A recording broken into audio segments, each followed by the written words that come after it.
Slovakia and Poland. And I had a ministry team that was in Slovakia that I knew, and it was Campus Crusade. I used to be in Campus Crusade. And so I said, okay, I'm going to go visit some of the Crusaders and speak and teach. I was only going to be gone 11 days. Note to self, don't go to Europe for anything less than 2 weeks. Yep. It takes you 3 days to get over jet lag, 2 to 3 days, and it's just, you don't want like your trip with jet lag, right? And so I went over there, and then I was going to take a train to Poland, and you know, because it's easier, cheaper, and whatever. So the girl that was meeting me in Slovakia was a former Crusader friend of mine, and she says, Chris, whatever you do, don't bring a big bag to Europe. And she says, because there's nowhere for them to fit. This is a small country, and there's nowhere for them to fit. Taxi drivers can't take them, and the elevators can't take them. Don't bring a big bag, okay? I said, okay. And then at the same size around, she says, could you please bring me some Diet Dr. Peppers and some soup? And I'm saying, well, how am I going to bring Dr. Peppers and my clothes and the soup in a little bag? So I got the biggest bag I could find, and I named it Big Red. I wish I had Big Red here to show you, but Big Red has been deceased. He's been lost 3 times by the airport. This big. How do you lose a bag? And the 3rd time he came home with jet fuel on the sidewalk, and so I had to let him go to the suitcase heaven. And then since then you can't take a suitcase that big. I mean, this one you can put almost a human in it, you know. And so anyway, so I get to the airport with this big gigantic bag full of stuff, and I'm at the airport, and this is really the beginning of TSA. You know, you could take 80 pounds, and my bag was 80 pounds. And so pulling in, the guy, I can just see him about to burst the scene, the guy that has the check in, and he pulls it up, and 80 pounds is a lot. And he's like, yes, ma'am, I can check your bag. I'm like, yeah, but there's like, ma'am, but then, ma'am, yes, please step away. And he opens the bag, and he sees all the soup cans and all these Dr. Peppers, and he wants to know, what are you doing with all these soup and Dr. Peppers? Well, it's an opportunity to share the story, my babe. So I shared the story, you know. So we zipped up the bag, and I said, you're going to put it back the way it was, aren't you? Yeah, right. Okay, so I had to repack it, right? He said, man, do you know you shouldn't carry a big suitcase to England? I mean, to Europe? I'm like, yeah, I've heard, we're good. And so we zipped it back up, and I get to Amsterdam, and then I get on another plane that takes me to Prague. It was so funny. The lady next to me was from Vietnam and never been to America. She spoke no English, and I spoke no Vietnamese. But somehow, by the end of our trip, we knew how many family members we had. We knew that we had been not married. I had her email, she had mine, and we never spoke a word of English. Isn't that a woman thing? That's a women thing. So anyway, we get into, I finally get into Slovakia, Košice. I always say it wrong, I'm afraid I'm going to cuss. But we finally get to this town, spelled K-O-C-I-S-E, and we pull into the airport, and I meet my friend, and she sees this gigantic suitcase. And she says, Chris, what did I tell you? You should bring a big suitcase to Europe. I said, well, I have to bring all the soup you wanted. I said, what do you mean the soup I wanted? I said, let me show you. I unzipped it, and about 50 cans of Campbell's came out. She said, I wanted the boxes, the packets, not the cans.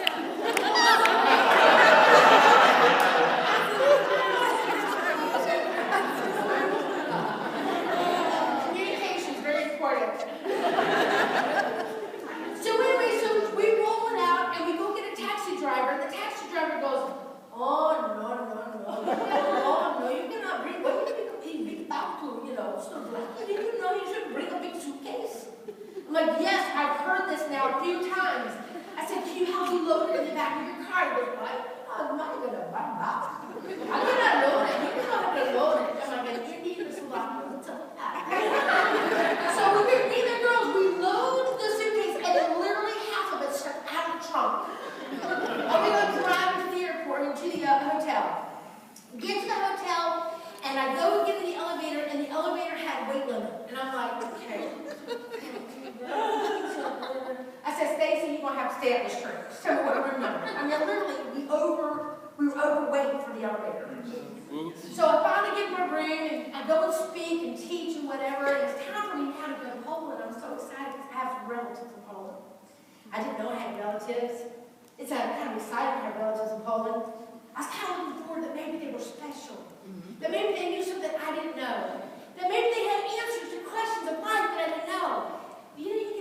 trash family anywhere? I got off the train, and as soon as I got off the train, my cousin started like, oh, my mother. I'm like, I don't know what you're saying. I don't speak very good Polish. I know like 5 words. I know food, more food, and some more food. No, I'm just kidding. And so I was like, man, it's like, you know, an illusion. Like, you think it's going to be different. You know, people are people everywhere. So anyway, so we're at the train station in Slovakia, and in Slovakia, they actually have English and Czech. So it's kind of cool. You can see, you know, how to get on the train, and, hey, the restroom. It's like, okay, the restroom. And so I said, I'm going to go down, I'll be back. And I get, and the lady goes, and I don't remember the money, but I'm just going to call it Kopeck, because that just sounds nice. And she said, what Kopeck? Yeah. I'm like, Kopeck? To use the toilet? I got to pay. And in England, you do see bathrooms that cost it. But here I'm thinking, are you kidding me? Like, 1 Kopeck to use the toilet? I don't even know what that's worth, right? And I'm like, use the bathroom. So I like ran back and said, Stacey, it's a Kopeck to use the toilet. Do you have a Kopeck? And she's looking through her purse, and finally we find one. And I'm right back, but here's it. Okay, which one do I use? And she's like, look. And she goes like this. And she goes, I go, toilet tissue. Yep. I'm like, I don't know what she's wiping. That ain't gonna be enough for me, right? And so I'm like, I wanted to get more, but I didn't have any more Kopecks, right? So anyway, so I used the restroom, and I found out later that 1 Kopeck was worth like, you know, it's like negative 20 cents or something. Like, I'd give her $5 just let me use the toilet, right? So I finally get on the train, and as I started to get on the train, there's this huge gap, like this big. And I got Big Red with me, and he doesn't weigh 80 pounds anymore, but he still weighs a lot, right? And I'm like,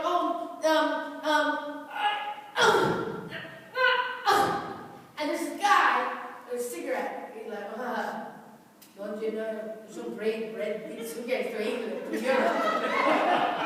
Yeah, I heard. So he's like, I think he's cussing me out, but I can't tell, because I don't know the Polish cuss words. So I get on, and he doesn't help me. I get on the train, and I notice another reason you don't have a big suitcase, it doesn't roll sideways because the space to get down the aisle to your room, because I was doing a sleeper, right? Note to self, don't sleep, just fly. Amen. So I'm going down this aisle, and I have to turn it sideways, and it wasn't one of those kind of goes go both ways. So I'm like,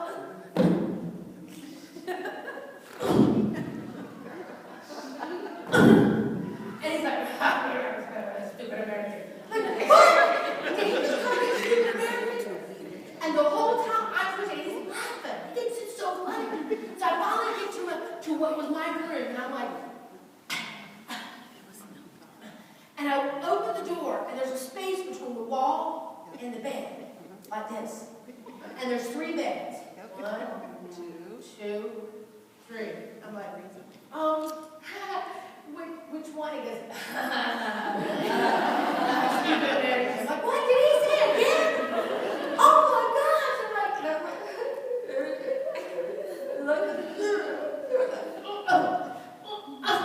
so I sit down in the second one, praying nobody else comes, and we start to go in the train, and there's no food, there's no water. I did find out where the toilet was. It was free. That's good. And I didn't speak it very well. Do you understand me? So I'm in a foreign country with no money, no cell phone, because you couldn't bring your cell phone at the time. Did not speak the language on a train that took 12 hours.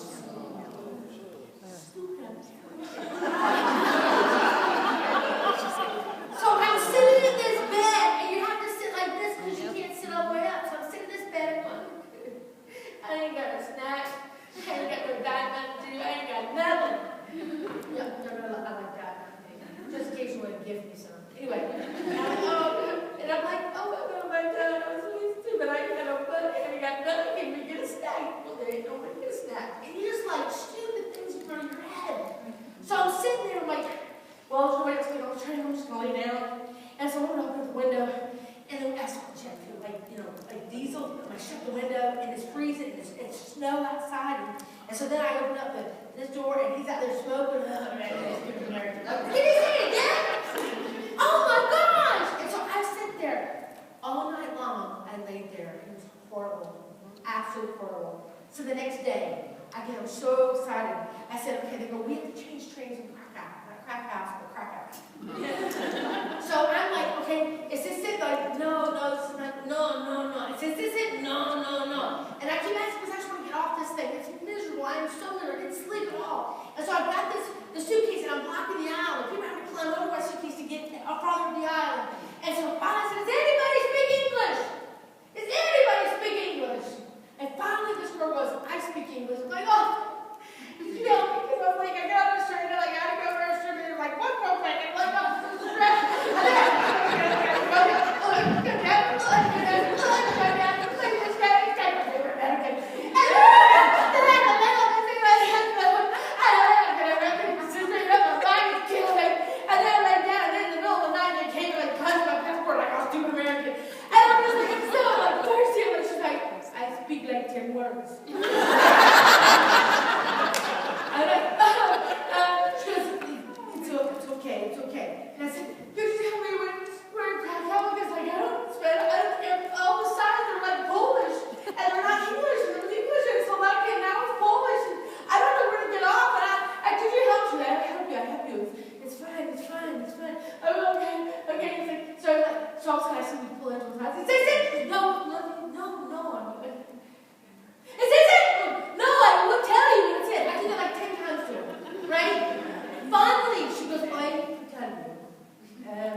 I'm working. I'm like, oh, okay.